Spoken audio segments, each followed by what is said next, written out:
The blood trickling from her lip matched the crimson sunset as Tabitha Whittaker stumbled onto the train platform in Panamint, California. September 1879 brought an early autumn chill to the desert town, but the shiver that ran through her body had nothing to do with the temperature. Her valise, clutched tightly in her trembling hand, contained everything she'd managed to grab before fleeing her home in Sacramento: 3 dresses, a hairbrush, her mother's locket, and $17 that would somehow need to last until she figured out what came next. The station master barely glanced at her as she disembarked. In a town like Panamint, nestled between Death Valley and the Sierra Nevada range, strangers weren't uncommon. Gold and silver still brought fortune seekers, despite the boom days having largely passed. What made Tabitha different was the unmistakable purple bruise around her left eye, poorly concealed by the brim of her bonnet. She moved toward the small station building, hoping to find somewhere to sit and gather her thoughts. The last 3 days had been a blur: the final confrontation with Edmund, the shattered dishes, his fists, and then her desperate flight while he lay passed out in a drunken stupor. She'd fled with no destination in mind beyond away, changing trains twice to obscure her trail. The platform was nearly empty as the train let out a whistle and began pulling away, leaving behind only a few passengers and workers. Tabitha paused at the edge of the wooden planks, suddenly frozen by the reality of her situation. She was alone in a strange town with no connections, no plan, and a desperate need to disappear. "Madam, you look like you could use this." The deep voice startled her, and she flinched instinctively before turning to find a tall man extending a clean handkerchief toward her. His face was partially shadowed by a wide-brimmed hat, but she could see kind eyes studying her with concern. "Your lip's bleeding," he explained softly. She touched her mouth, embarrassed to find he was right. "Thank you," she murmured, accepting the cloth and pressing it gently to her split lip. He stood a respectful distance away, giving her space while somehow also positioning himself between her and the rest of the platform. He wore the practical clothing of a working cowboy: worn denim, leather vest over a simple cotton shirt, boots with spurs that jingled faintly when he shifted his weight. "Name's Xavier Young," he said. "Most folks call me Zav." "Tabitha," she replied automatically, then immediately regretted giving even that much information. His eyes flickered briefly to the bruise on her face, then away, respecting her dignity. When he spoke again, his voice was so quiet only she could hear him. "He won't find you here." Those 5 words nearly broke her. The handkerchief trembled against her lip as tears threatened. How had this stranger so quickly understood exactly what she was running from? "I don't know what you mean," she attempted, the practiced lie feeling hollow even to her own ears. Xavier didn't challenge her denial. Instead, he gestured toward her valise. "You have somewhere to stay in Panamint." She shook her head before she could stop herself. "My sister runs a boarding house on Pine Street. Clean, respectable place. She doesn't ask questions." He reached slowly into his vest pocket, careful not to make any sudden movements, and withdrew a small card. "Tell her I sent you. First week's free while you get your bearings." Tabitha stared at the card, not reaching for it. "Why would you help me? You don't know me." Something in Xavier's expression shifted, a flicker of old pain quickly masked. "Let's just say I recognize trouble when I see it, and sometimes folks deserve a chance to outrun it." She hesitated, every instinct honed by 3 years with Edmund screaming that accepting help from a strange man was dangerous. But there was something about Xavier Young that didn't set off the same warning bells. Perhaps it was the careful distance he maintained, or how his eyes held concern without pity. "I can't accept charity," she finally said. "It's not charity. My sister Rachel always needs help with the washing and cooking. You can work for your keep once you're settled." He placed the card on top of her valise rather than handing it to her directly. "Your choice, Miss Tabitha, but night's coming, and Panamint's no place for a lady alone after dark." He touched the brim of his hat and stepped back, giving her space to decide. Tabitha stared at the card: Young's boarding house, 423 Pine Street, clean rooms and honest rates, and weighed her limited options. "Thank you, Mr. Young. she finally said, picking up the card. He nodded once. Town's small but can be confusing. I can point you in the right direction if you'd like. I'd appreciate that. She gathered her valise, wincing at the pain in her ribs where Edmund's boot had connected just before she'd managed to flee. Xavier noticed her discomfort but made no comment. Instead, he gestured toward the main street. This way, it's about a 10-minute walk. They walked in companionable silence, Tabitha grateful that he didn't press her for details she wasn't ready to share. Panamint revealed itself as they walked a typical mining town with a main street of false-fronted buildings, a few side streets with more modest structures, and scattered houses spreading into the surrounding scrubland. Despite the fading boom, it still showed signs of prosperity. A brick bank building, several well-maintained saloons, a general store with glass windows. It's livelier than I expected, Tabitha observed, breaking the silence. The Panamint mines still produce enough silver to keep the town alive. And we're on the main route between the bigger settlements. Not as wild as it was 10 years back, but that's no bad thing. As they turned onto Pine Street, Xavier pointed out the amenities: the church, the doctor's office, the millinery where Mrs. Peterson makes the finest hats this side of San Francisco. His casual tour provided a normalcy Tabitha desperately needed after days of fear and flight. Young's boarding house was a 2-story white clapboard building with green shutters and a wide front porch. Flower boxes hung from the railings, filled with hardy desert blooms in shades of yellow and purple. Rachel keeps a proper place, Xavier said as they approached. No rowdy boarders, no drinking, no loose women, mostly school teachers, clerks, and such. And your sister won't mind a stranger arriving with no reference? Tabitha asked, anxiety returning as they reached the steps. She's taken in strays before. Something in his tone made Tabitha wonder if he was referring to himself as much as any boarder. The front door opened before they reached it, revealing a woman in her early 30s with the same amber-colored eyes as Xavier, though her hair was a lighter shade of brown, nearly golden in the evening light. Thought I heard your spurs, Xav, she called, then noticed Tabitha. Her gaze lingered briefly on the bruised eye before she smiled warmly. And you've brought company. Rachel, this is Miss Tabitha. She's looking for a room. Understanding passed between the siblings in a single glance. Rachel nodded and stepped aside. Well, you've come to the right place. Come in, dear. You look like you could use a cup of tea and a hot meal. Tabitha hesitated at the threshold, looking back at Xavier. Thank you for your kindness, Mr. Young. He touched his hat brim again. Madam, I ride for the Broken Spur Ranch just outside town. If you need anything, Rachel knows how to reach me. With a nod to his sister, he turned and walked back toward the main street, spurs jingling softly with each step. Rachel ushered Tabitha inside, the aroma of fresh bread and stew enveloping them as they entered. Don't mind my brother. Man of few words, but his heart's in the right place. The entryway opened to a comfortable sitting room with well-worn but clean furniture. A staircase led to the second floor, and doorways revealed glimpses of a dining room and hallway beyond. Now let's get you settled, Rachel said, guiding Tabitha toward the stairs. Room at the back overlooks the garden, quietest one in the house. As they climbed the stairs, Tabitha felt something she hadn't experienced in years, the faint stirring of hope. Panamint wasn't where she'd planned to end up, but perhaps it was where she needed to be.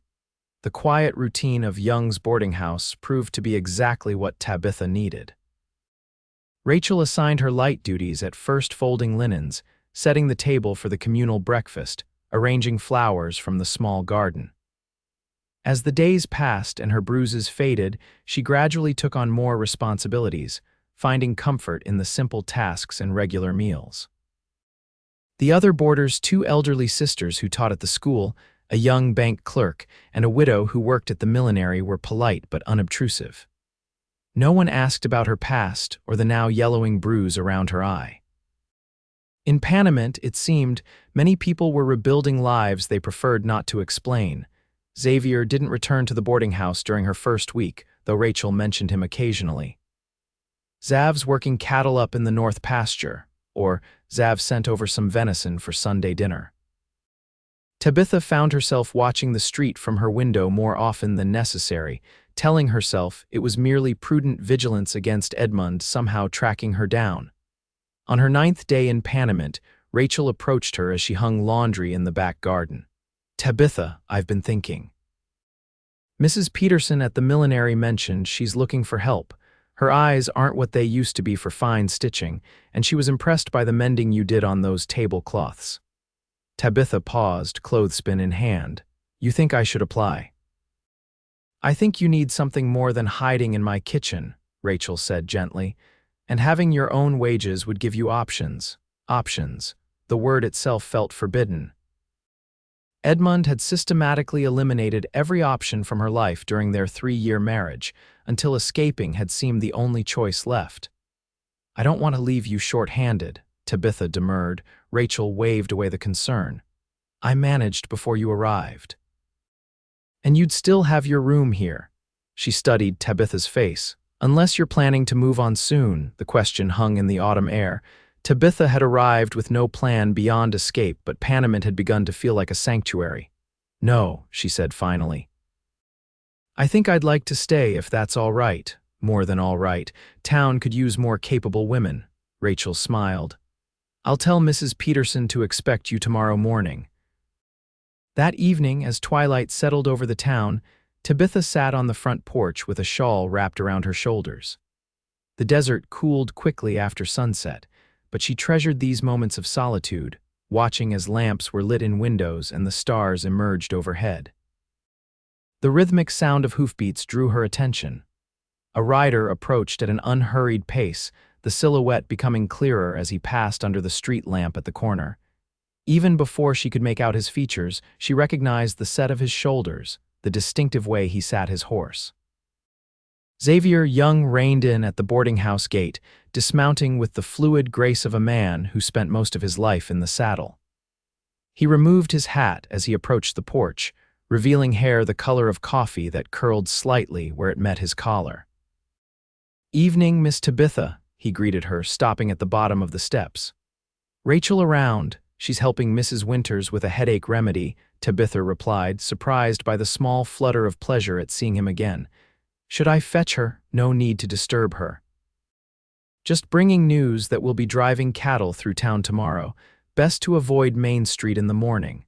His eyes, warm brown in the fading light, assessed her with quiet attention. "You're looking better." She touched her cheek self-consciously.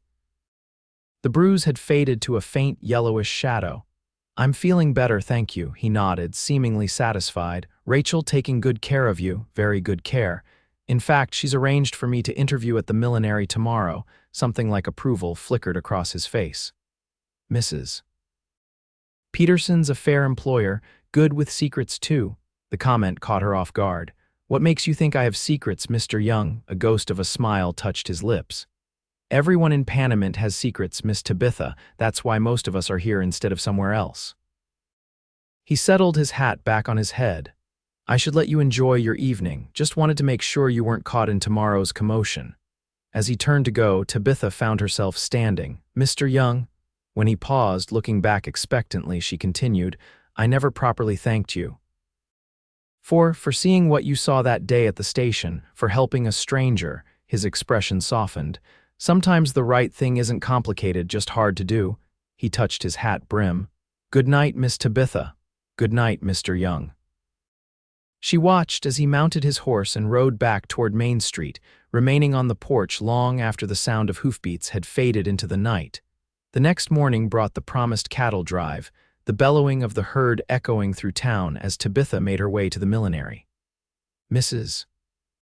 Peterson's shop occupied the ground floor of a narrow building on Cedar Street, just off the main thoroughfare. The window display featured several elegant hats arranged on wooden stands, each adorned with ribbons, artificial flowers, or delicate veiling. The bell above the door chimed as Tabitha entered, revealing a space filled with the tools of the milliner's trade: rolls of ribbon, boxes of feathers and silk flowers, wooden hat blocks in various shapes. At the back, a small woman with silver-streaked black hair looked up from her work table. "You must be Rachel Young's boarder," she said, setting aside a half-finished bonnet. I'm Miriam Peterson. Tabitha Whittaker, Tabitha introduced herself. Rachel mentioned you might need assistance. Miriam gestured for her to approach. Let's see your hands, dear. Tabitha extended her hands, grateful that the months of housekeeping for Edmund had not completely roughened them. Miriam turned them over, examining her fingers with professional interest. Good, strong but still fine-boned, no tremors. She nodded approvingly. Rachel says you have an eye for detail. I need someone who can help with the fine stitching and beadwork. My fingers aren't as nimble as they once were, and these old eyes tire quickly. I've always enjoyed needlework, Tabitha offered. My mother taught me embroidery when I was young.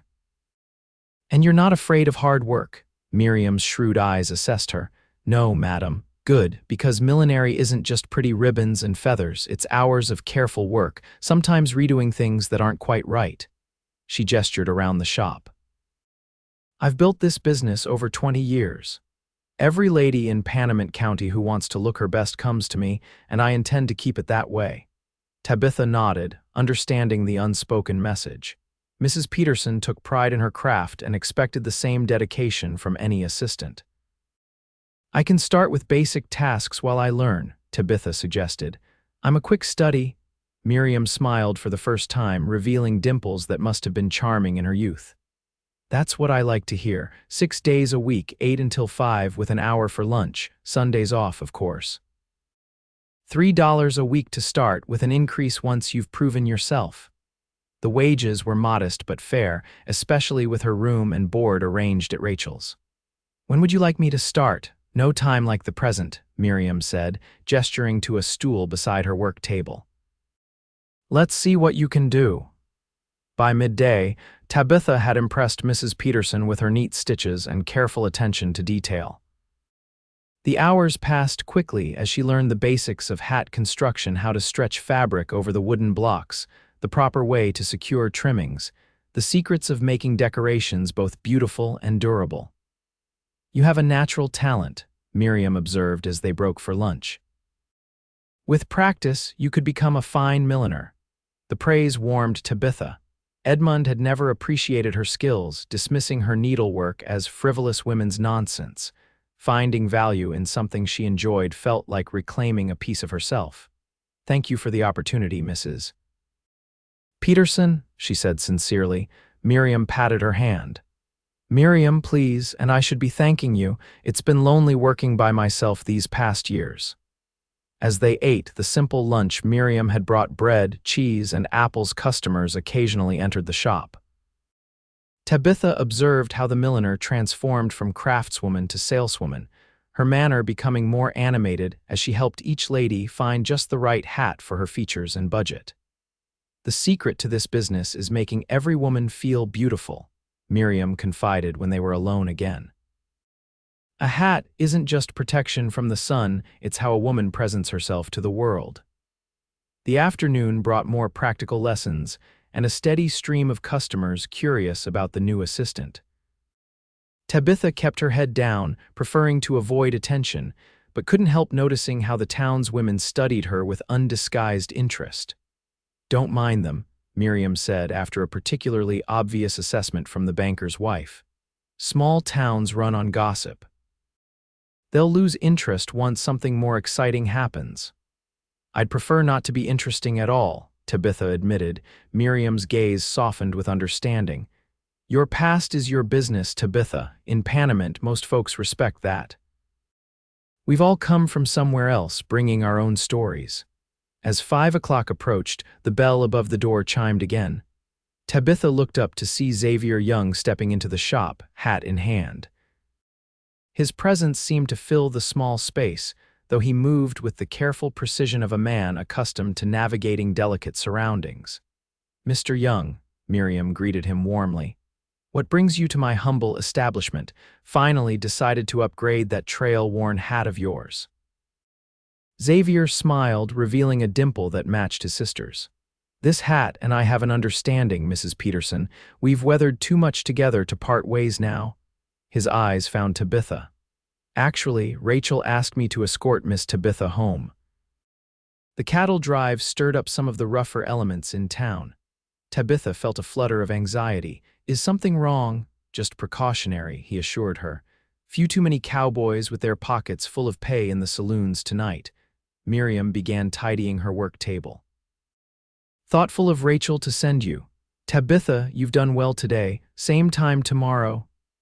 "Yes, thank you," Tabitha replied, gathering her shawl. Outside, the lengthening shadows of late afternoon stretched across the street. True to Xavier's warning, Panamint seemed livelier than usual, with more men on the boardwalks and the saloons already doing brisk business.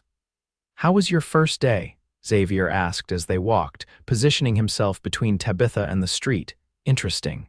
Mrs. Peterson." "Miriam is very knowledgeable." She glanced at him. "Was Rachel really concerned, or did you volunteer?" A faint smile touched his lips. "Bit of both. Rachel worries about everyone under her roof, and I was heading this way anyhow." He paused as they passed a particularly rowdy saloon. "Did you enjoy the work?" "Very much. It feels good to be useful again." Something in her tone must have revealed more than she intended, because Xavier gave her a thoughtful look. "Making things with your hands has a way of settling the mind," he observed. "I feel that way about working with leather." "You're a leather worker as well as a cowboy, just for pleasure. Saddles, bridles, that sort of thing." He shrugged, almost embarrassed. "Keeps my hands busy during the winter months." They turned onto Pine Street, the noise of the saloons fading behind them. Ahead, the boarding house stood welcoming with lamps already lit in the downstairs windows. "Thank you for the escort, Mr. Young," Tabitha said as they reached the gate. "Xavier," he corrected gently. "Or Zav, if you prefer. Mr. Young makes me look for my father." The simple invitation to familiarity caught her off guard. "Xavier, then," she agreed, testing the name, "and you should call me Tabitha."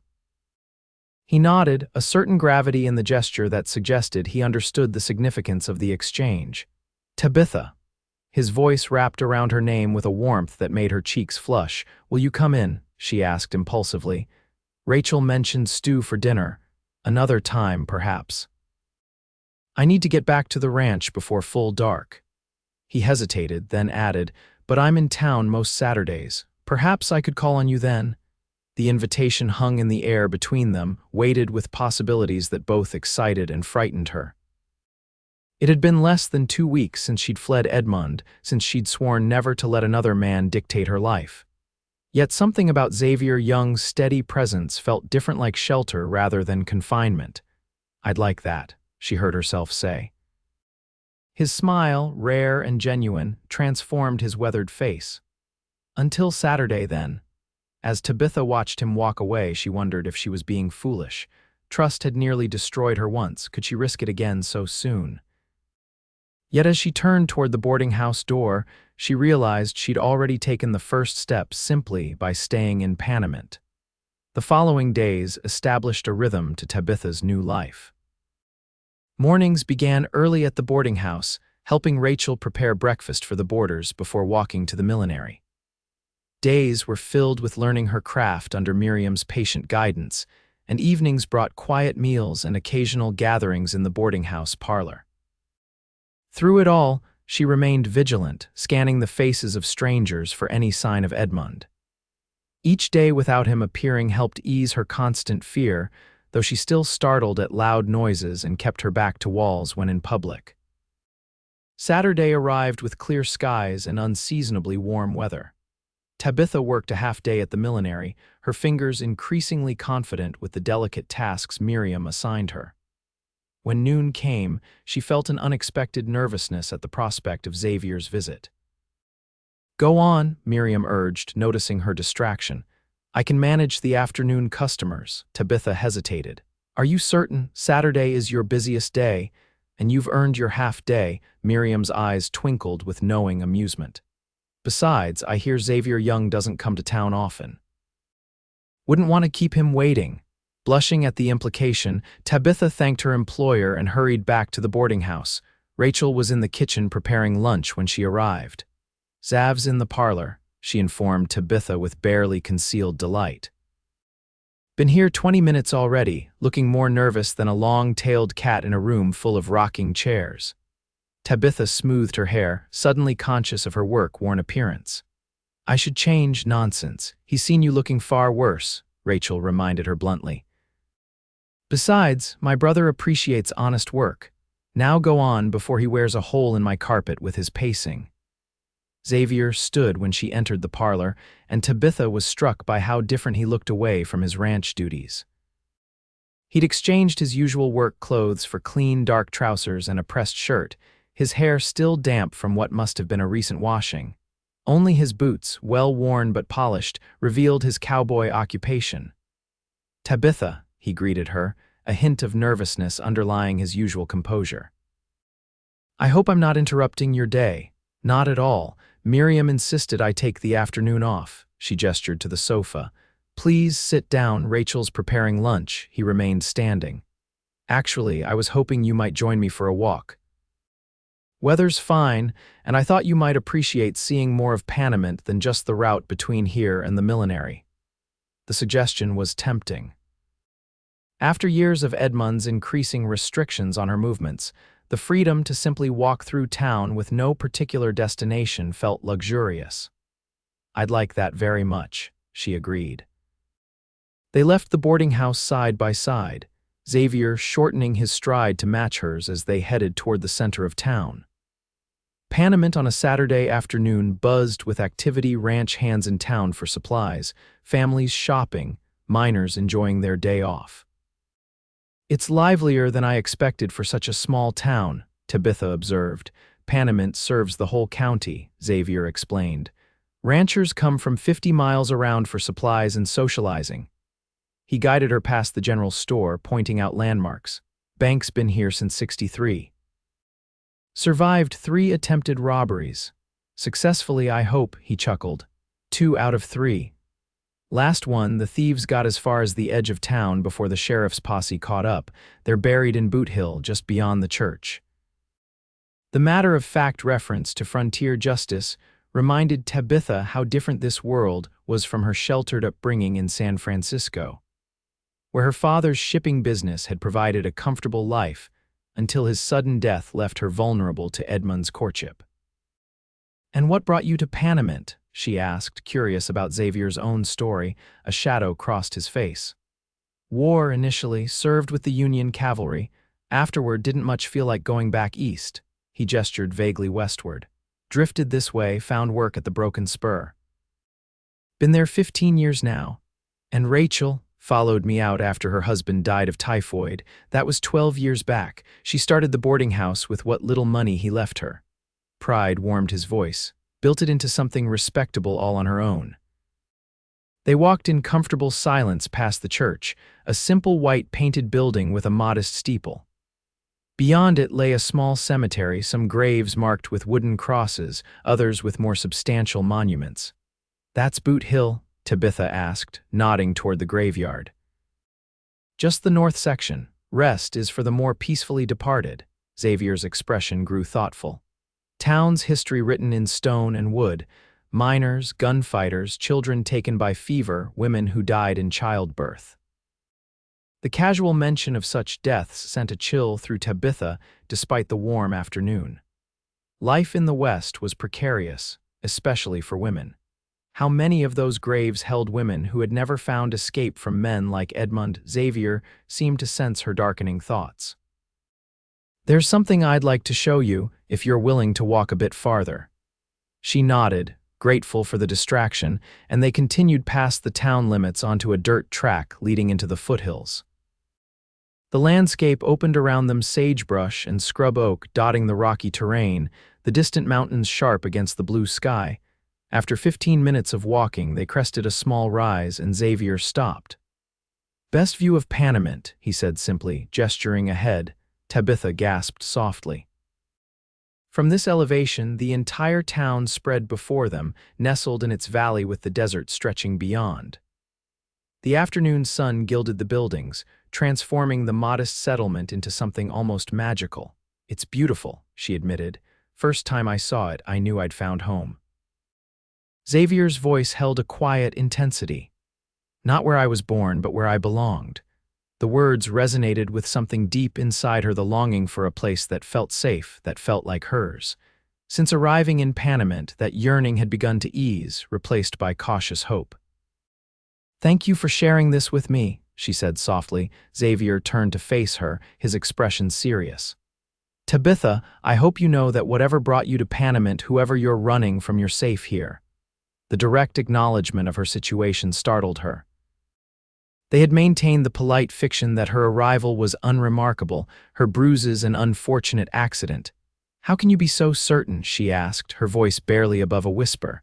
"Because I won't let anyone hurt you again." The simple declaration held no bravado, just quiet certainty. "Nor will Rachel or Miriam or half the town by now. Panamint protects its own." Tears pricked at her eyes, unexpected and unwelcome. "You don't even know what I'm running from. Don't need to unless you want to tell me." He remained a respectful distance away, not crowding her even in this emotional moment. Some ghosts need speaking of to be laid to rest. Others are better left buried. Your choice which kind yours is. The space he gave her both physically and emotionally made the decision easier. After years of having her every thought controlled and questioned, the freedom to choose what to share felt like a precious gift. "His name is Edmund," she began, the words feeling strange on her tongue after weeks of silence. "Edmund Harrington. We married 3 years ago after my father died." Xavier listened without interruption as she described how the charming, successful businessman had gradually revealed his true nature after their wedding. The isolation from friends and family. The criticism that became verbal abuse. The first time he struck her and his tearful apologies afterward. The cycle of violence and remorse that accelerated until she feared for her life. "The night I left, he'd been drinking more heavily than usual," she concluded, her voice steady now despite the painful memories. "He knocked me unconscious. When I came to, he was passed out. I took what I could carry and ran." Throughout her account, Xavier had remained still, only the tightening of his jaw and hands betraying his reaction. When she finished, he exhaled slowly. "Thank you for trusting me with that," he said quietly. "It took courage to leave. Takes even more to start again." "I keep expecting him to appear," she admitted. "Edmund has connections, money. He won't accept being abandoned." "Panamint's a long way from Sacramento," Xavier pointed out, "and not an easy place to reach without being noticed." "You noticed me the moment I stepped off the train." A ghost of a smile touched his lips. "I notice most things, habit from scouting during the war." His expression grew serious again. "If he does come looking, he'll find more than he bargained for." The protective promise should have alarmed her after all. She barely knew this man, but instead it provided a comfort she hadn't realized she needed. Not because she wanted Xavier to fight her battles, but because for the first time in years, she wasn't facing them alone. "We should head back," he suggested, glancing at the sun's position. "Rachel will have dinner waiting, and she gets cross if the food goes cold." The walk back to town was easier somehow, as if sharing her story had lightened an invisible burden. They talked of simpler things: Xavier's work at the ranch, Tabitha's growing skills at the millinery, the upcoming Founders' Day celebration that marked Panamint's establishment. "The whole town turns out," Xavier explained as they reached the edge of town. "Dancing, games, enough food to feed an army." "It sounds wonderful," Tabitha said, then hesitated. "Will you be attending?" "Hadn't planned to," he admitted. "Not much for crowds, but with the right company I might make an exception." The question in his eyes was clear. "I'd like that," she replied, surprised by how much she meant it. They reached the boarding house as the sun dipped toward the western mountains, casting long shadows across the porch. Xavier stopped at the gate, maintaining the propriety expected of a gentleman caller. "Thank you for the walk," Tabitha said, "and for listening. Thank you for trusting me." He cleared his throat, suddenly looking less sure of himself. "Would it be acceptable if I called on you again next Saturday?" The formal phrasing made her smile. "Very acceptable, Xavier." He touched his hat brim, the gesture now familiar and oddly comforting. "Until then, Tabitha." She watched him walk away, his tall figure silhouetted against the golden light of sunset. For the first time since fleeing Sacramento, the future didn't feel like a terrifying void. Instead, it held possibilities she was beginning to look forward to exploring, As Tabitha entered the boarding house, Rachel looked up from setting the dining table, a knowing smile playing on her lips. "Good walk. Very good," Tabitha confirmed, unable to keep a small smile from her own face. "Well, don't just stand there grinning like a cat that found the cream," Rachel teased. "Wash up and help me with these potatoes, and I expect to hear every detail over dinner." The days leading up to Founders' Day passed in a pleasant blur of work and anticipation. Tabitha's skills at the millinery improved daily, with Miriam entrusting her with increasingly complex tasks. The bruises on her face faded completely, and with them, some of the wariness in her demeanor. Xavier called again the following Saturday, bringing a small leather-bound journal he'd crafted himself as a gift. "Thought you might like to sketch hat designs," he explained, almost shy about the thoughtful present. Their walks became a weekly ritual, gradually extending farther from town as Tabitha's confidence grew. Xavier proved to be a knowledgeable guide to the area, pointing out native plants and wildlife, telling stories of the region's history, and occasionally sharing carefully measured details of his own past. She learned that he'd grown up in Ohio, the son of a blacksmith who expected his only son to follow in his footsteps.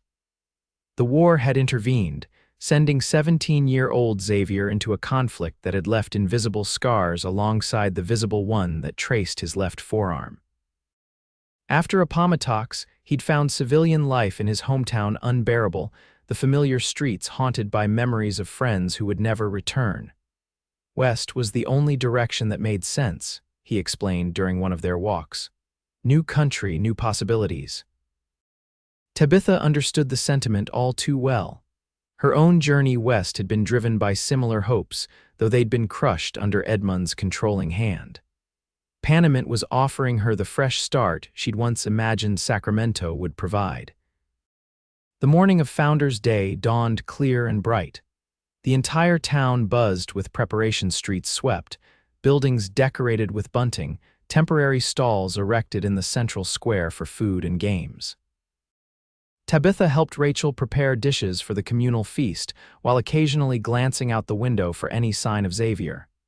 "He'll be here," Rachel assured her, noticing the frequent checks. "Zav's a man of his word." "I'm not worried," Tabitha protested, though they both knew it wasn't entirely true. Rachel smiled knowingly. "Of course not. Now stop mooning and finish those pies. Mrs. Wilson's already bragging about her apple cobbler and I won't be outdone." By midday, Panamint had transformed. Music from a small band filled the square, children darted between stalls playing improvised games, and the tantalizing aroma of barbecue drifted through town. Tabitha wore her finest dress, a blue calico she'd altered to suit current fashions, with a new hat Miriam had insisted she accept as a gift. A milliner's assistant should showcase the establishment's work, Miriam had declared, presenting her with a modestly elegant bonnet trimmed with blue ribbons that perfectly matched her dress. As 2 o'clock approached the time Xavier had promised to meet her, Tabitha waited on the boarding house porch, absently smoothing her skirts and adjusting her bonnet. When hoofbeats announced a rider approaching, she looked up eagerly. Xavier Young rode toward the gate on a handsome chestnut gelding, but it was his appearance rather than his mount that caught Tabitha's breath. Gone were the practical work clothes of a ranch hand, replaced by a dark suit that fit his broad shoulders perfectly, a crisp white shirt, and a string tie. He'd even trimmed his usual stubble, revealing a strong jawline that softened into a smile when he saw her.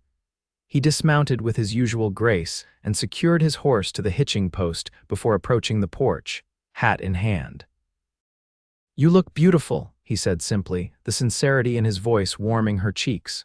"Thank you," she replied. "You clean up quite nicely yourself, Mr. Young." His smile widened at the teasing formality.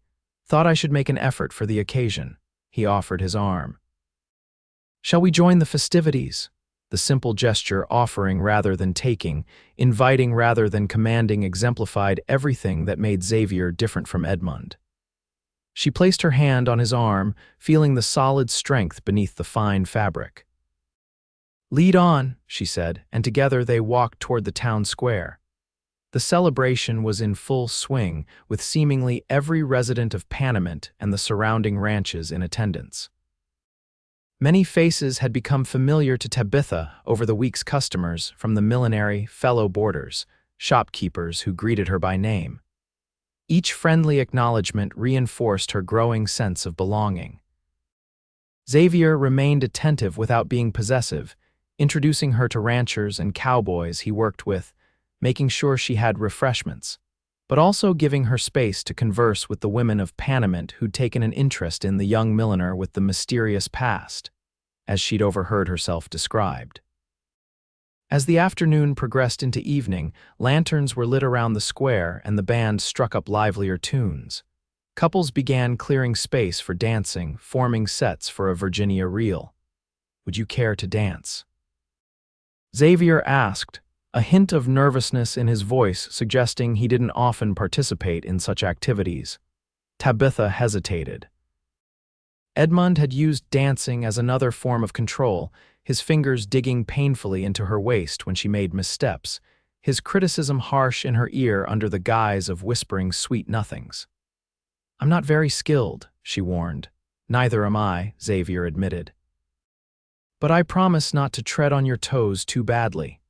His self-deprecating humor eased her anxiety. "Then I'd be delighted."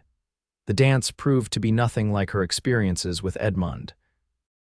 Xavier moved with surprising grace for such a tall man, guiding her gently through the figures with occasional missteps that drew laughter rather than criticism from them both.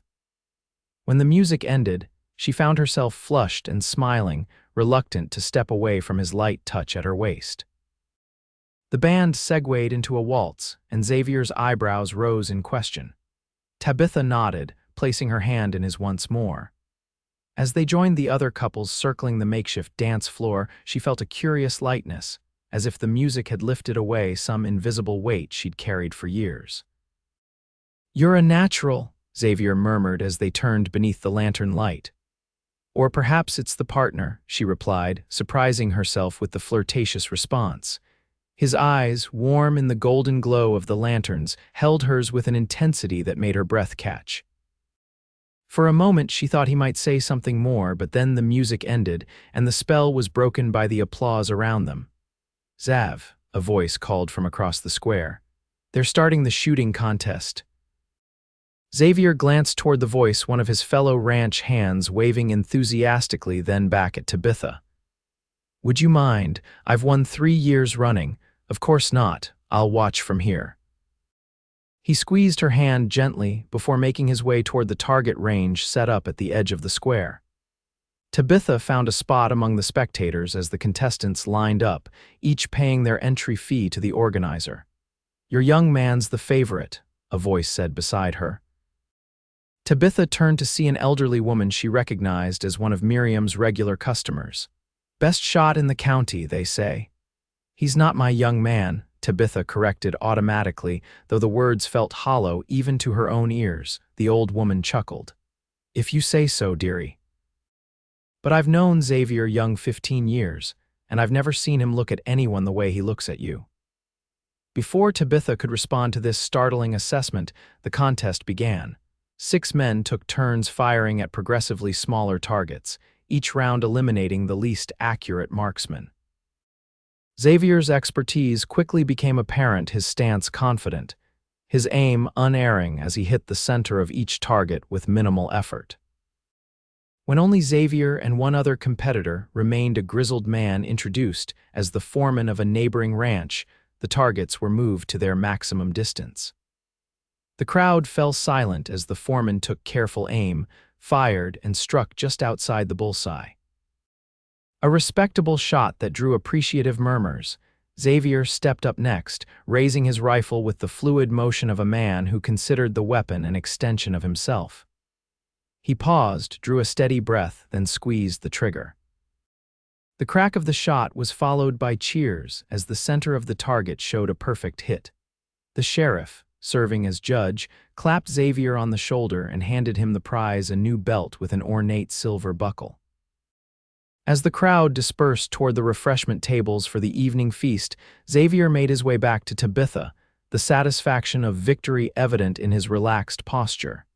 "Impressive shooting," she congratulated him. "Had a good incentive to win," he replied, then held out the prize. "This is for you." Tabitha stared at the offered belt buckle, confusion replacing her smile. "I don't understand."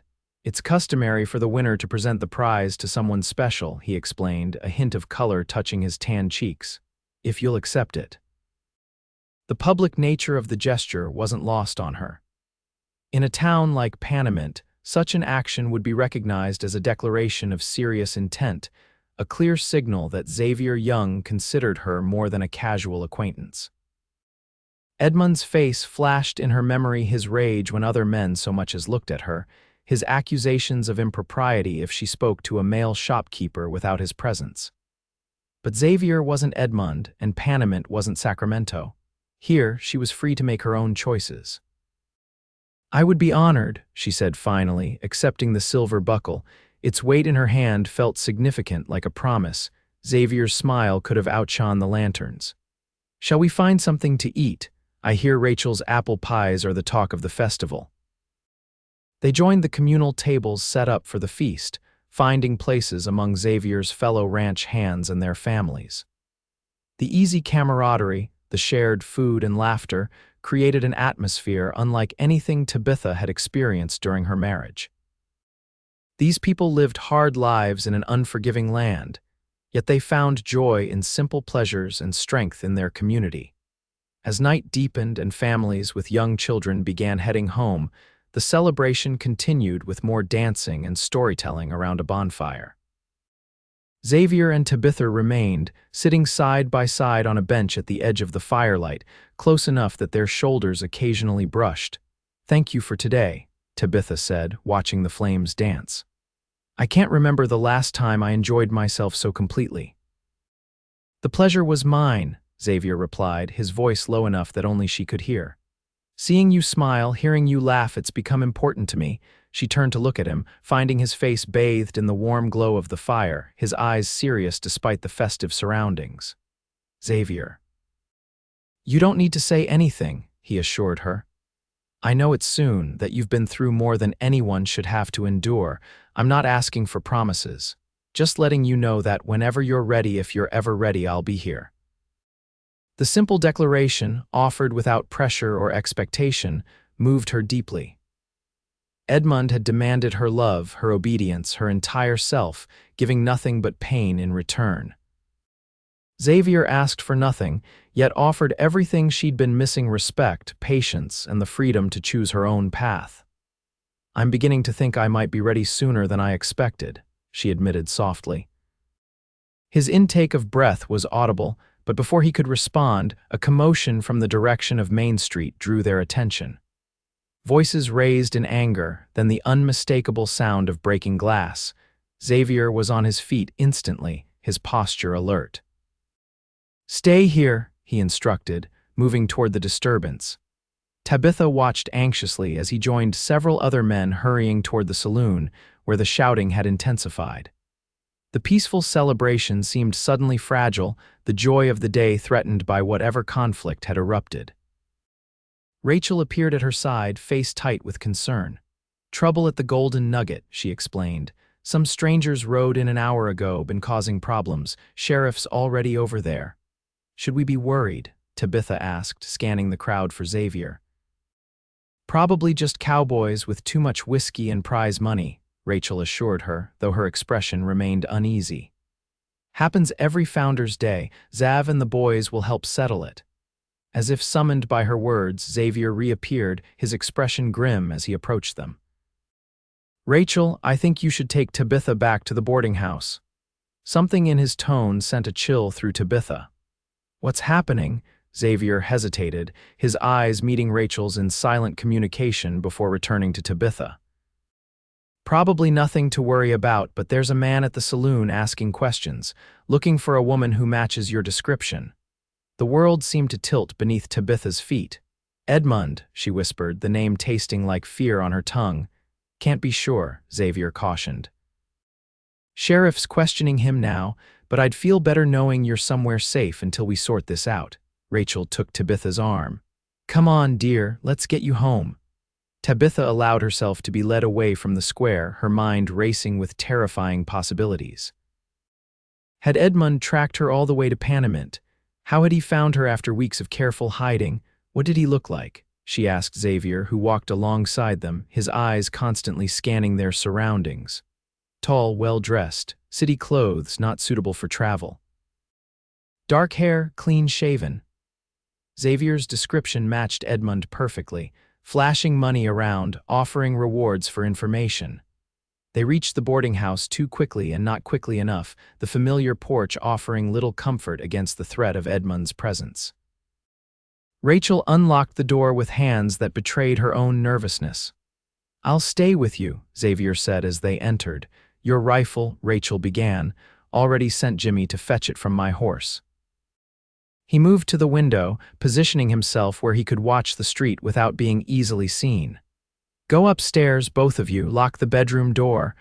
"I won't hide while you put yourself at risk," Tabitha protested.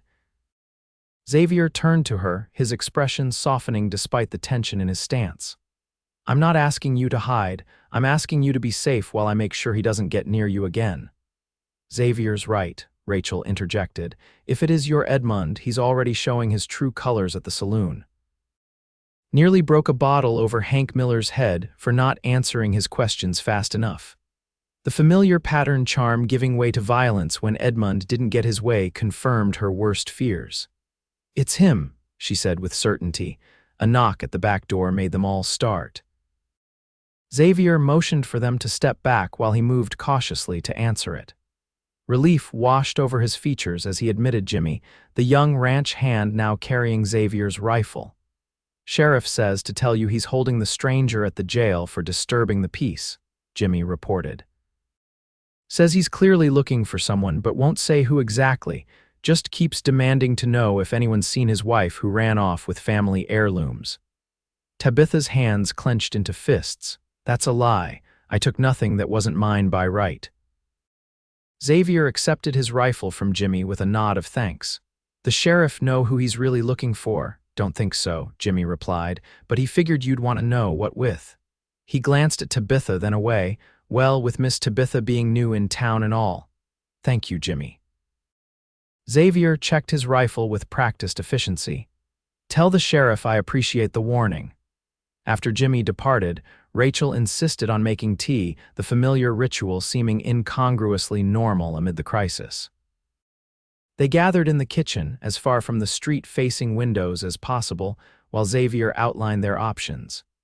"The sheriff can hold him overnight for drunkenness and disturbing the peace, but no longer without proper charges," he explained. "By morning, he'll be free to continue searching." "I could leave," Tabitha suggested, the prospect tearing at her heart even as she voiced it. "Take the early train, keep moving, and go where?" Rachel asked gently. "Keep running forever," Xavier set his cup down with deliberate care. "There's another option." Both women looked at him expectantly. "Face him," Xavier said simply. "On your terms, not his, with the sheriff present and witnesses who'll back your account of why you fled." Tabitha shook her head. "You don't know Edmund. He'll lie, charm his way into seeming reasonable. He always does." "Maybe in Sacramento, where he had influence," Xavier countered. "Here, he's just a stranger making trouble on Founder's Day, and Panamint protects its own." The echo of his earlier promise, "Panamint protects its own," gave her pause. In the weeks since her arrival, she had indeed become part of this community. Miriam trusted her with valuable materials and customers. Rachel treated her like family. The townsfolk greeted her by name, and Xavier looked at her as if she were precious beyond measure. "What would facing him accomplish?" she asked, the idea terrifying yet somehow compelling. "It would show him that you're not alone anymore," Xavier replied. "That continuing to pursue you will bring him nothing but trouble." Rachel reached across the table to squeeze Tabitha's hand. "We'll be with you, all of us." The thought of confronting Edmund, of standing before the man who had methodically destroyed her confidence and nearly broken her spirit, seemed impossible. Yet the alternative meant abandoning the life she'd begun building in Panamint. Abandoning Xavier just as they'd found each other. "I need to think," she said finally. They respected her request for solitude, Rachel showing her to the parlor while she and Xavier remained in the kitchen, their voices a low, comforting murmur that Tabitha couldn't quite make out. The familiar room, with its worn furniture and faded curtains, had become more home to her than the grand house in Sacramento had ever been. Could she really leave all this behind? Start again somewhere else, always looking over her shoulder, always fearing Edmund would appear. The thought exhausted her soul. Perhaps Xavier was right. Perhaps the only way to truly escape Edmund's shadow was to stand in the light, surrounded by people who valued her for herself, and show him that his power over her was gone. The decision crystallized with surprising clarity. She returned to the kitchen, where Xavier and Rachel looked up expectantly. "I'll face him," she announced, her voice steadier than she'd expected. Tomorrow, with the sheriff present, Xavier's expression showed both pride and concern. "You're sure?" "No," she admitted with a small, wry smile. "But I'm tired of running, and I have something worth staying for now." His eyes softened at her implicit meaning. "Then we'll make sure you can." They spent the next hour planning. Xavier would speak with the sheriff first thing in the morning, explaining the situation and ensuring official support. Rachel would gather several prominent townswomen, Miriam among them, to stand with Tabitha as character witnesses.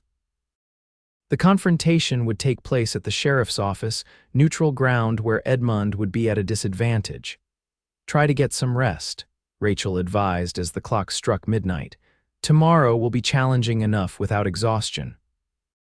Tabitha nodded, though sleep seemed an unlikely prospect. "Will you stay?" she asked Xavier impulsively. "I'll be right here," he assured her, settling into the chair by the front window where he could monitor the street. "No one's getting past that door tonight." His steady presence provided more comfort than she could express. As she climbed the stairs to her room, Tabitha realized that, regardless of tomorrow's outcome, Edmund had already lost his most important hold over her, her fear of being alone in the world. Morning arrived with pale light filtering through her curtains, rousing Tabitha from the fitful sleep she'd eventually found.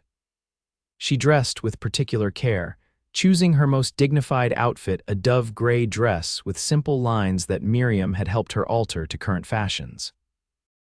Her hair she arranged in a neat chignon, secure beneath a modest hat. The woman who gazed back from the small mirror looked composed, respectable, and far removed from the bruised, terrified creature who had stepped off the train weeks ago. Downstairs, she found Xavier still at his post, though he'd clearly used the washroom to freshen up. Rachel was already busy in the kitchen, the aroma of coffee and biscuits filling the house. "Sheriff's expecting us at 10, Xavier informed her. "I spoke with him at dawn. He's not happy about being kept in the dark about your situation, but he understands why you were cautious." Tabitha nodded, accepting the cup of coffee Rachel pressed into her hands. "And Edmund?" Still at the jail, getting more belligerent by the hour according to the deputy. Xavier's expression darkened. "Been demanding to search the town house by house." "That sounds like him," Tabitha murmured. "He never could accept being denied anything he wanted." Breakfast was a quiet affair, none of them having much appetite despite Rachel's efforts. As the clock approached 9:30, a knock at the door announced Miriam's arrival. Along with 3 other women Tabitha recognized as respected figures in Panamint, the banker's wife, the schoolteacher, and the widow who ran the general store. "We thought you might appreciate some company on the walk to the sheriff's office," Miriam explained, her usually cheerful face serious. Tabitha felt a lump form in her throat at the simple gesture of solidarity. "Thank you," she managed, glancing at Rachel, who smiled encouragingly. "Told you Panamint takes care of its own," she said softly. The small procession made its way down Pine Street toward the center of town, Xavier walking slightly ahead while the women formed a protective circle around Tabitha. Few townsfolk were about this early after Founders' Day celebrations, but those they passed nodded respectfully, some offering words of encouragement that suggested news of the situation had spread. The sheriff's office stood on Main Street, a solid brick building that also housed the town jail. As they approached, Tabitha's steps slowed involuntarily, her courage wavering at the prospect of seeing Edmund again. Xavier noticed her hesitation and dropped back to walk beside her. "You don't have to do this," he reminded her quietly. "We can find another way." She drew strength from his presence, from the steadfast support of the women around her, from the knowledge that she was no longer the isolated, dependent woman Edmund had methodically created. "No," she said firmly. "I need to finish this." The sheriff, a weathered man with steel-gray hair and shrewd eyes, greeted them at the door. "Miss Whittaker," he acknowledged with a respectful nod. "Mr. Young explained your situation. Rest assured, this man won't be troubling you further in my town." "Thank you, Sheriff," Tabitha replied, grateful for his immediate support. "I appreciate your understanding." He led them into the main office where several chairs had been arranged. "I've had my deputy bring the prisoner from the cells. He's in the interview room." The sheriff's expression hardened slightly. "Been making quite a fuss about his rights and his property, threatened to have my badge when I wouldn't release him immediately." "That sounds like Edmund," Tabitha confirmed, her hands clasping tightly in her lap. "Well, he's about to learn that Sacramento influence doesn't count for much in Panamint." The sheriff glanced at Xavier, who had positioned himself near the door. "You staying?" "If Tabitha wants me to," Xavier replied, looking to her for guidance. She nodded, drawing courage from his steady presence. "Please." The sheriff opened the door to the interview room, revealing a space containing only a table, several chairs, and Edmund Harrington. Despite his night in jail, he maintained the immaculate appearance that had once impressed Tabitha's friends and family. Expensive suit, perfectly groomed hair, the gold watch chain draped across his vest. His expression brightened momentarily at the sight of her, then darkened as he took in her companions. "Tabitha," he said, his voice holding the persuasive charm she remembered all too well. "Thank God you're safe. I've been out of my mind with worry." She remained in the doorway, not yet ready to enter the room with him. "Hello, Edmund," he made as if to rise, but the sheriff's hand on his shoulder kept him seated. "You've caused quite a disturbance in my town, Mr. Harrington," the sheriff said coldly. "Threatening my citizens, offering bribes for information, attempting to assault one of my deputies." Edmund's facade of concern slipped slightly, revealing the anger beneath. "I was simply trying to locate my wife, who left our home without warning, taking valuable family heirlooms." "That's a lie," Tabitha said clearly, finding her voice stronger than expected. "I took only what was mine: clothes, personal items, and my mother's locket." "You were distraught, confused," Edmund countered smoothly. "Whatever grievances you think you have, we can discuss them privately, as husband and wife should." His gaze hardened as it moved past her to Xavier. "Without interference from strangers who don't understand our situation." Tabitha felt Xavier tense beside her, but was grateful when he remained silent, allowing her to face this battle herself. "There's nothing to discuss, Edmund," she said firmly. "I left because I feared for my life after years of escalating abuse. I won't be returning with you." Edmund's mask of concern gave way to cold fury. "You're my wife. You have no choice in the matter," the sheriff cleared his throat. "Actually, Mr. Harrington, she has every choice. And based on the testimony of several respected citizens regarding the condition in which Miss Whittaker arrived in Panamint, I'm inclined to believe her account of the situation." "This is absurd," Edmund sputtered. "You can't possibly think I'd harm my own wife. She's clearly been influenced by—" His gaze fixed on Xavier with naked hostility. "Local interests with their own agendas." Tabitha took a step into the room, bolstered by the silent support behind her. "No one influenced me except you, Edmund. 3 years of your fists taught me everything I needed to know about your true character." "You have no proof of these wild accusations," Edmund snapped, abandoning all pretense of concern, "and I have rights as your husband." "Actually," the sheriff interjected, "I have sworn statements from Doc Martin regarding the extent of Miss Whittaker's injuries when she arrived, and from several witnesses who observed her condition. In the territory of California, that's sufficient grounds for divorce on the basis of extreme cruelty." Edmund's face contorted with rage. "This is outrageous. I'll have this entire backward town investigated."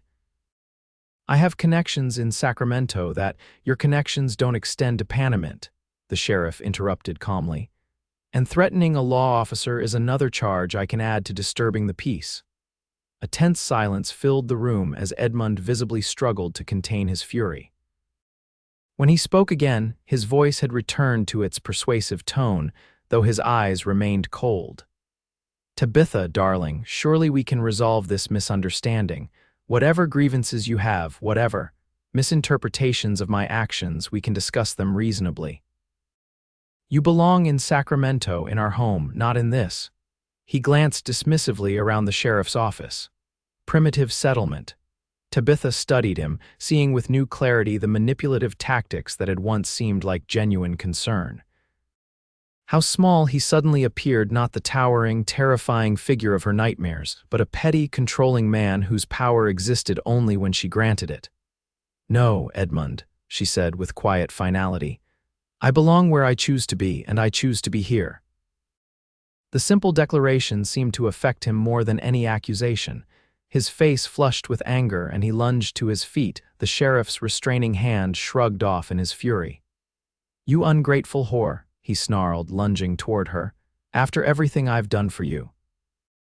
Several things happened simultaneously. The sheriff moved to intercept Edmund, Xavier stepped protectively in front of Tabitha, and Edmund's fist swung wildly, connecting with Xavier's jaw in a blow that would have struck Tabitha had he not intervened. Xavier absorbed the punch without retaliation, though his eyes blazed with a controlled fury that made Tabitha grateful for his restraint. The sheriff and his deputy quickly subdued Edmund, forcing him back into the chair. "That's assault," the sheriff said grimly. "Added to your other offenses, it's enough to keep you in my jail for 30 days. Edmund struggled against the deputy's grip. "You can't do this. I have rights. She's my property." "I'm no one's property," Tabitha said, her voice steady despite the renewed fear Edmund's violence had triggered. "And I'll be filing for divorce immediately." The word divorce seemed to penetrate Edmund's rage, replacing it with calculation. His gaze moved from Tabitha to Xavier, whose cheek was reddening from the impact of the punch, then back to Tabitha. "So that's it," he said, his voice low and venomous.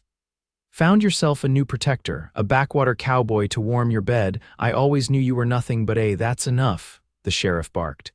"Deputies, return Mr. Harrington to his cell. He can cool his temper for a few more days while the circuit judge considers these charges." As the deputies led a still protesting Edmund away, Tabitha felt a curious lightness, as if a weight she'd carried for years had finally lifted. The man who had dominated her thoughts and nightmares had revealed himself as pathetic rather than powerful.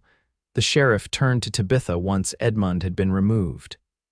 "I apologize for that display, Miss Whittaker. Rest assured, he won't be troubling you while he's in my jurisdiction." "Thank you, Sheriff," she replied sincerely. "What happens now? Circuit judge arrives next week.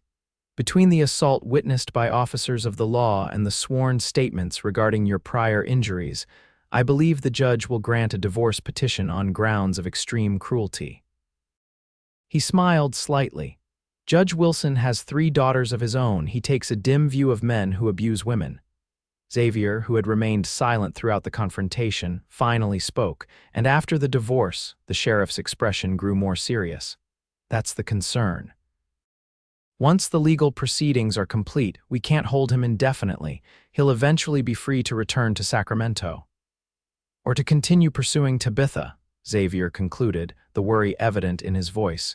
Tabitha felt the momentary triumph fade as this reality set in. A divorce would legally end Edmund's control over her, but it wouldn't necessarily stop his obsession. Men like Edmund didn't accept defeat easily. "We'll cross that bridge when we come to it," the sheriff advised. "For now, Miss Whittaker, I suggest you continue your normal routine. Mr. Harrington is securely held, and this town looks after its own." Outside the sheriff's office, the women who had accompanied Tabitha enfolded her in a protective circle once more, their support unwavering despite the ugly scene they had witnessed. Miriam insisted she take the day off from the millinery, while the banker's wife offered to help with the divorce petition. "My husband will advance whatever funds are necessary for legal proceedings," she assured Tabitha. "Consider it an investment in Panamint's newest citizen." The generosity brought tears to Tabitha's eyes. "I don't know how to thank you all." "No thanks needed," Rachel said firmly. "Any one of us could have been in your position with different circumstances." As the group made their way back toward Pine Street, Tabitha fell into step beside Xavier, who had been uncharacteristically quiet since the confrontation. "Are you all right?" she asked, nodding toward his cheek where a bruise was beginning to form. "I've had worse," he replied with a small smile that didn't quite reach his eyes. "More concerned about you, that couldn't have been easy." "Strangely, it was easier than I expected," she admitted, seeing him there so diminished somehow. "It made me realize I've built him into something larger in my mind than he actually is." Xavier nodded thoughtfully. "Fear does that, makes monsters out of men." They walked in silence for a moment before he continued, his voice low enough that only she could hear. "What you said in there about choosing to be here, did you mean it?" She looked up at him, this man who had seen her at her lowest moment and offered help without demands, who had waited patiently while she rebuilt her sense of self, who had stood beside her today without trying to fight her battles for her. "Yes," she said simply. "I chose Panamint. And I would choose it again." The worry in his eyes eased slightly, replaced by something warmer. "I'm glad. It would be a poorer place without you." Back at the boarding house, Rachel insisted that Xavier stay for lunch, fussing over his bruised jaw despite his protestations that it was hardly more than a love tap. The normalcy of the meal, Rachel's good-natured bickering with her brother, the familiar routines of passing dishes and pouring coffee helped settle Tabitha's nerves after the morning's confrontation. As they finished eating, Xavier rose reluctantly. "I need to get back to the ranch. Boss was generous giving me the morning, but there's work waiting." "Of course," Rachel said, gathering plates, "though I expect you back for supper. That jaw needs looking after." He rolled his eyes at his sister's mothering but agreed with good humor. Before leaving, he hesitated, glancing at Tabitha. "Would you walk me out?" On the front porch, shielded from Rachel's curious eyes, Xavier turned to face her. "I meant what I said earlier. I'm concerned about what happens after the divorce is granted." "I am too," she admitted. "Edmund isn't the type to accept defeat gracefully." "I've been thinking about that." He shifted, a rare display of nervousness from the usually composed Cowboy. "There might be a solution, though it's not something I'd normally suggest so soon." Curious, Tabitha waited for him to continue. "Marriage provides certain protections under the law," he said carefully. "A husband's rights supersede those of a former husband in cases of disputed custody or property." Tabitha stared at him, understanding dawning slowly. "Xavier Young, are you proposing to me as a legal strategy?" A flush spread across his tanned face. "No, well, not entirely." He removed his hat, running a hand through his hair in frustration. "I'm making a mess of this." Despite the seriousness of the situation, Tabitha felt a smile tugging at her lips. "Perhaps you should try again." He took a deep breath, squaring his shoulders as if facing a formidable challenge. "Tabitha Whittaker, I know it hasn't been long, and I know you've had more than enough reasons to distrust men's intentions. But these weeks, knowing you have been the best of my life, your courage, your kindness, your determination, they humble me daily." Her heart quickened at the sincerity in his voice, the emotion evident in his eyes. "I'm not offering marriage as protection, though that would be a benefit," he continued. "I'm offering it because I've fallen in love with you, and while I'd wait years if you needed the time, circumstances suggest that waiting might not be in either of our best interests." "You love me," she whispered, the words catching in her throat. "More than I thought possible," he confirmed, his voice rough with emotion. "But I don't expect you to return those feelings yet. If all you can offer is friendship and a practical arrangement, I would consider myself fortunate for even that much of your trust." Tabitha reached out, taking his calloused hand in hers. "Xavier Young, you are nothing like any man I've ever known." She squeezed his fingers gently. "And that is the highest compliment I can give." Hope flickered in his eyes, but he remained cautious. "Is that a yes?" "It's an acknowledgement that I care for you deeply," she clarified. "That I trust you more than I've trusted anyone in years, and that I believe, given time, what I feel could very easily become love." She took a steadying breath. "So yes, I will marry you both for protection and for the possibility of something I'd nearly given up hoping for." The smile that transformed his face was like sunrise breaking over the desert, sudden, brilliant, and full of promise. He raised her hand to his lips, pressing a gentle kiss to her knuckles. "I will spend every day making sure you never regret that decision." "I know you will," she said softly. "That's why I made it." The week that followed passed in a whirlwind of activity. The circuit judge arrived in Panamint as scheduled, and Tabitha's divorce petition was given priority due to the circumstances. Judge Wilson, a stern-faced man with kind eyes, listened to her testimony in private chambers, reviewed the doctor's report on her injuries, and considered the sheriff's account of Edmund's violent behavior in custody. "Mrs. Harrington," he said when the evidence had been presented, "the law grants me considerable discretion in cases of this nature. Based on the testimony and evidence before me, I find ample grounds to dissolve this marriage on the basis of extreme cruelty." Relief washed over Tabitha in a dizzying wave. "Thank you, Your Honor." The judge wasn't finished. "Furthermore, I am granting a restraining order prohibiting Edmund Harrington from approaching within 100 yards of your person. Violation of this order will result in immediate arrest." His expression softened slightly. "It's not perfect protection, but it's the best the law allows." "I understand," Tabitha replied, "and I appreciate your thoroughness." Outside the judge's chambers, Xavier waited with Rachel and Miriam, all three rising anxiously as Tabitha emerged. "It's done," she announced, her voice steady despite the emotion threatening to overwhelm her. "I'm free." Xavier's smile mirrored her own relief, though concern still shadowed his eyes. "And Harrington?" The judge sentenced him to 30 days for assault and disturbing the peace, to be followed by his immediate return to Sacramento. Tabitha's joy dimmed slightly, but he also granted a restraining order. "That's something at least," Rachel said optimistically. "And 30 days gives us time to prepare." Prepare they did. News of Tabitha's forthcoming marriage to Xavier Young spread through Panamint with the speed only small-town gossip networks could achieve. Most reactions were positive. Xavier was well respected, and Tabitha had earned her own place in the community through her work at the millinery and her quiet dignity throughout the ordeal with Edmund.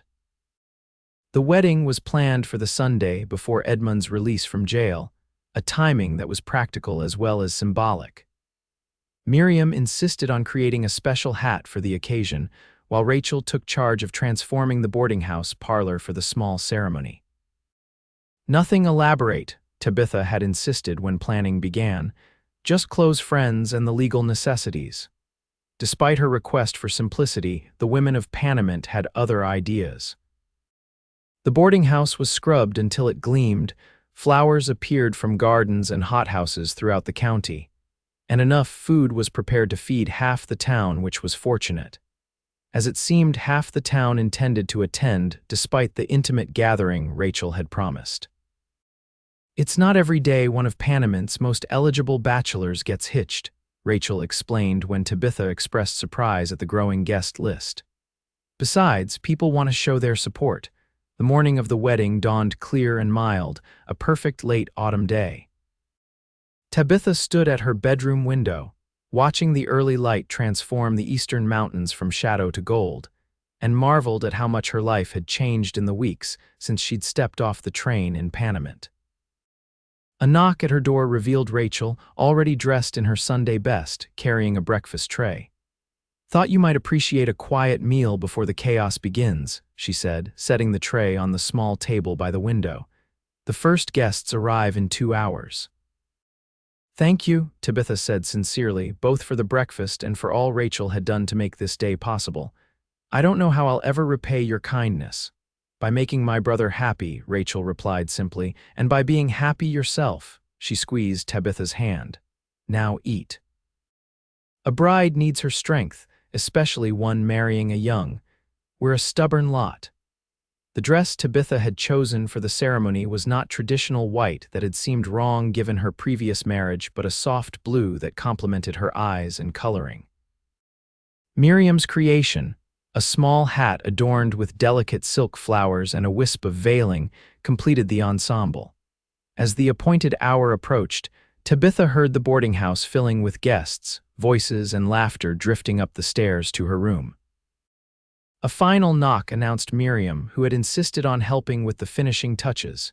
"You look beautiful," the older woman declared, adjusting the hat to a more flattering angle. "Xavier won't know what hit him." "I'm nervous," Tabitha admitted, smoothing her skirts for the 10th time. "Not about marrying Xavier, but about everything. The ceremony, all those people watching, starting a new life." Miriam's eyes softened with understanding. "Marriage is always a leap of faith, my dear, but this time you're jumping with open eyes and there's a good man waiting to catch you." She offered her arm. "Ready?" Tabitha took a deep breath, gathering her courage. "Ready." The stairs seemed longer than usual as she descended on Miriam's arm, the murmur of conversation falling silent as guests noticed her approach. The parlor had been transformed, furniture rearranged to create an aisle leading to the front windows, where Judge Wilson stood waiting with Xavier and the sheriff, who would serve as witness. But it was Xavier himself who captured her attention completely. Like that first Founder's Day, he wore a proper suit rather than his ranch clothes, his hair neatly trimmed, his face clean-shaven. The bruise from Edmund's punch had faded to a faint shadow on his jaw. When he turned and saw her, the naked adoration in his eyes made her breath catch. The ceremony itself passed in a blur. Judge Wilson spoke of commitment and partnership, of building a life based on mutual respect and affection. Xavier's hands were warm and steady around hers as they repeated their vows, his voice clear and certain as he promised to cherish and protect her. When the judge pronounced them husband and wife, Xavier's kiss was gentle, a public acknowledgement of a bond that had been forming since that first day at the train station when he'd seen a woman in need and offered help without hesitation. The celebration that followed was livelier than Tabitha had anticipated, with music and dancing spilling from the parlor onto the porch and into the front garden. Congratulations came from all directions, Broken Spur Ranch hands clapping Xavier on the back, townswomen embracing Tabitha, and offering advice both practical and humorous, children presenting wildflower bouquets with solemn ceremony. As evening approached, Xavier found her in a quiet corner of the porch where she'd stepped out for a moment of peace amid the festivities. "Regretting it already?" he teased gently, offering a glass of punch. "Not for a moment," she assured him, accepting the drink. "Just catching my breath." "I didn't expect quite so much. Celebration." Rachel got carried away, he acknowledged with a fond smile toward the house, where his sister could be seen directing the refreshment table with cheerful authority. "Though I suspect she's been planning my wedding since I was 16. "She's been wonderful," Tabitha said sincerely. "Everyone has." Xavier leaned against the porch railing beside her, his shoulder lightly touching hers in a casual intimacy that felt both new and completely natural. "Ready to see your new home? I've had the boys helping me get it ready all week." The question reminded Tabitha of the practical changes this marriage would bring. Xavier had a small house on the Broken Spur property, part of his compensation as the ranch's foreman, a position she'd only recently learned he held, his modesty extending to his professional achievements. "I'm looking forward to it," she said honestly. "Though I'll miss Rachel and the boarding house." "It's not far," he reminded her. 4 miles by the main road, less if you take the trail through the hills. You can visit any time." As the celebration wound down and guests began to depart, Xavier's fellow ranch hands appeared with a wagon decorated with ribbons and flowers. "Your chariot awaits, Mrs. Young," Xavier said, offering his hand with a formal bow that made her laugh. The title Mrs. Young sounded strange, yet right in a way that Mrs. Harrington never had. She placed her hand in his, allowing him to help her into the wagon, accepting the hugs and well wishes of Rachel and Miriam before they departed. As they left Panamint behind, following the road that wound through scrubland toward the distant silhouette of the Broken Spur Ranch house, Tabitha found herself overcome with a curious mixture of emotions: anticipation, nervousness, and a deep, quiet joy that felt nothing like the feverish excitement of her first marriage. Xavier seemed to sense her thoughts, his hand finding hers in the gathering dusk. "We'll take things as slowly as you need," he assured her, the meaning clear in his gentle tone. "Thank you," she replied, squeezing his fingers gratefully. "Not for long, I think, but for tonight. Just being near you is enough." He raised their joined hands to his lips, pressing a kiss to her knuckles with a tenderness that made her heart swell. "We have all the time in the world, Tabitha Young." Her new name felt like a promise of better days to come. Xavier's house proved to be a pleasant surprise, a sturdy structure built of local stone and timber, with a wide porch wrapping around two sides and windows, positioned to catch both the morning light and evening breezes. Inside, the furnishings were simple but well made, many crafted by Xavier's own hands during winter months. "It's not what you were used to in Sacramento," he said as he showed her through the rooms, "but I hope you'll be comfortable here." "It's perfect," she assured him, genuinely impressed by the care evident in every detail. The main room held a stone fireplace, comfortable chairs, and bookshelves filled with well-worn volumes. The kitchen was equipped with modern conveniences, including a proper stove rather than an open hearth. "And the bedroom?" She hesitated at the threshold, suddenly aware of what the night would bring. Xavier noticed her pause. "I've prepared the spare room for myself," he said quietly, "until you're ready to share." The consideration in the offer brought tears to her eyes. "You're a good man, Xavier Young," he smiled, touching her cheek with gentle fingers. "Just a man trying to deserve the trust you've given me." The next weeks established a new rhythm to Tabitha's life. She continued working at the millinery 3 days a week, with Xavier driving her to town in the morning and collecting her in the evening. The other days she spent learning the routines of ranch life, tending the kitchen garden, preserving food for winter, even helping with the horses, which she discovered a natural affinity for. Their evenings were quiet companionship, reading by the fire, Xavier working on his leather crafts while Tabitha sketched hat designs, occasional visits from neighboring ranchers and their wives. And each night they retired to separate rooms, though their good-night kisses grew longer and more meaningful as the days passed. 2 weeks after the wedding, the sheriff rode out to the ranch with news. "Harrington's been released," he informed them. "Left on yesterday's eastbound train, according to the station master." "Did he say anything?" Tabitha asked, her heart beating faster despite her resolve to remain calm. The sheriff's expression was grim. "Made some threats, but nothing specific enough to extend his sentence." Said Panamint hadn't heard the last of him. Xavier's arm around her shoulders tightened protectively. "The restraining order, still in effect, though its jurisdiction is limited to Panamint County," the sheriff sighed. "I won't lie to you, both men like Harrington don't usually give up easily. But he'd be a fool to return here anytime soon. The whole town's watching for him." After the sheriff departed, Tabitha found herself on the porch, staring toward the distant outline of Panamint.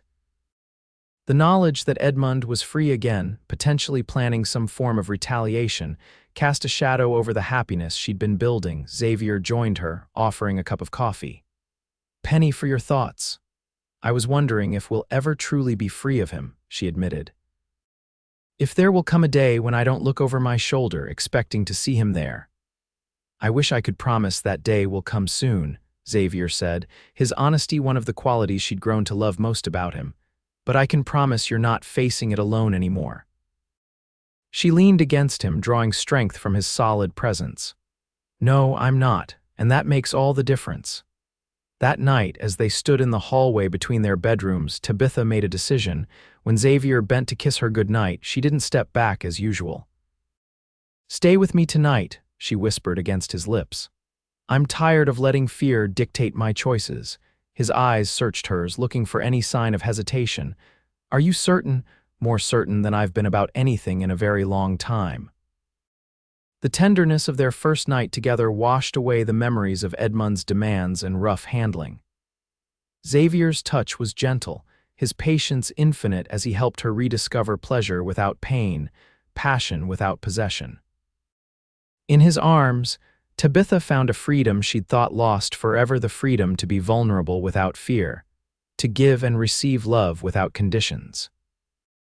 As winter settled over Panamint County, bringing shorter days and occasional dustings of snow to the higher elevations, life at the ranch fell into a comfortable pattern.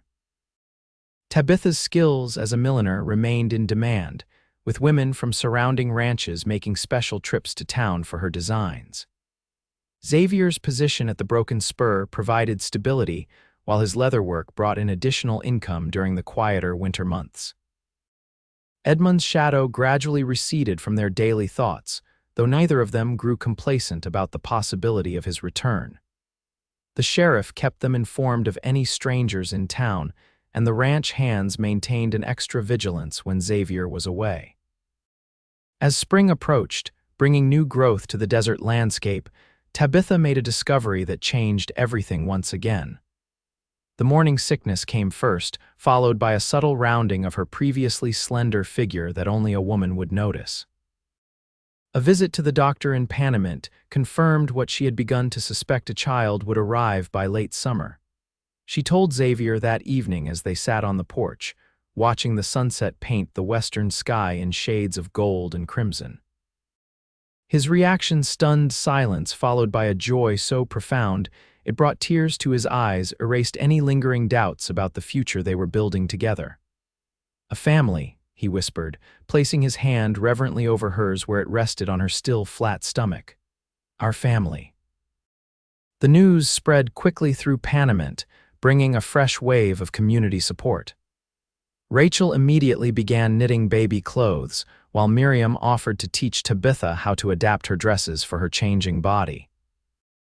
The ranch owner, a childless widower who treated Xavier like a son, insisted on gifting them a cradle handcrafted by the Broken Spur's carpenter.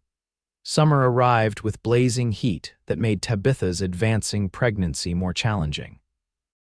Xavier rearranged his duties to spend more time at home during the hottest hours, and the ranch hands built a shaded arbor near the kitchen garden where she could rest while tending her plants. On a sweltering August evening, with a full moon rising over the eastern mountains, their daughter entered the world after a labor that tested even Tabitha's considerable strength. Xavier remained by her side throughout, his steady presence anchoring her through the pain until the midwife placed a tiny, red-faced bundle in her arms.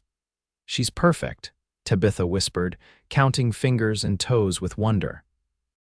"Like her mother," Xavier replied, his voice rough with emotion as he gently touched the wisp of dark hair on the baby's head.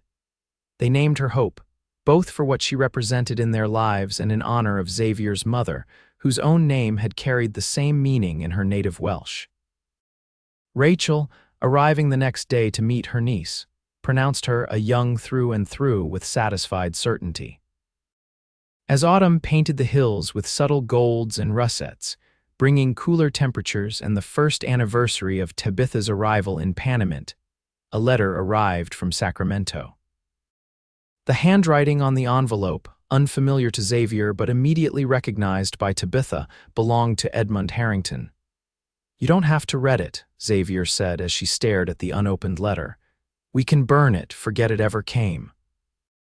Tabitha considered the option, tempted to simply destroy this unwelcome intrusion from her past.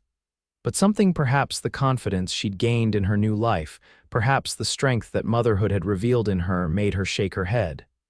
"No," she decided. "I want to know what he has to say." The letter, when she unfolded it, was briefer than she had expected. "Tabitha, I have been informed by mutual acquaintances of your remarriage and recent motherhood. While I maintain that our separation was based on misunderstandings that could have been resolved with proper communication, I recognize that circumstances have progressed beyond reconciliation. I will be relocating to Boston next month to manage the eastern branch of my business interests. You need not fear further contact from me. Consider this my acknowledgement that our paths have permanently diverged. Edmund Harrington, no apology, no admission of wrongdoing that would be too much to expect from Edmund's pride.